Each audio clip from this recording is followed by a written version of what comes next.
Azilkërkuesit e refuzuar nga Britania e Madhe mund të dërgohen në Ballkan. Planet që po shqyrtohen nga qeveria në Londër zbulohen në një shkrim të BBC. Sipas shkrimit, zyrtarët e Ministrisë së Brendshme britanike kanë diskutuar propozimet për të krijuar një qendër kthimi jashtë shtetit për strehuar azilkërkuesit të cilëve u janë refuzuar kërkesat dhe kur të gjitha apelimet e tyre janë ezauruar. Propozimet të cilat janë në një fazë shumë të hershme, sipas një burimi i qeveritar, do të përfshin pagesa për vendet pritëse për çdo person të larguar nga Mbretëria e Bashkuar.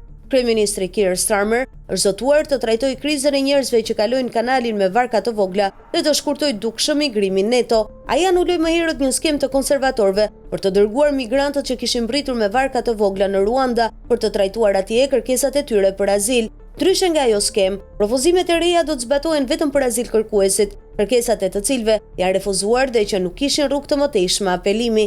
Qendrat jashtë shtetit do t'i mundsojnë qeverisë britanike të largojë azilkërkuesit e dështuar që vijnë nga vende që konsiderohen të pasigurta për t'i kthyer, si Irani dhe Somalia, si dhe të presë pretendues të tjerë të refuzuar përpara se të transferohen në vendet e tyre. Propozimet pasojnë lëvizjet e Komisionit Evropian për të miratuar përdorimin e qendrave të kthimit nga vendet anëtare të BE-s në fillim të këtij muaji. Brukseli paraqiti një propozim që anëtarët të përdorin qendrat e kthimit si një zgjidhje inovative për menaxhimin e emigracionit. BE tha se familjet me fëmijë dhe fëmijët e pashoqëruar do të përjashtoheshin nga skema. Çdo skemë e qendrës së kthimit do t'u kërkonte zyrtarëve të lidhin marrëveshje me vendet ku do të ngrihen qendrat. Propozimet aktuale janë të fokusuara në vendet e Ballkanit Perëndimor, një rajon që përfshin Shqipërinë, Serbinë dhe Bosnjë-Hercegovinën. Laboristët besojnë se skema mund të kursejë para, duke përshpejtuar procesin e largimit dhe duke rritur numrin e personave të përfshirë. Vitin e kaluar pati 9151 kthime të lidhura me azilin,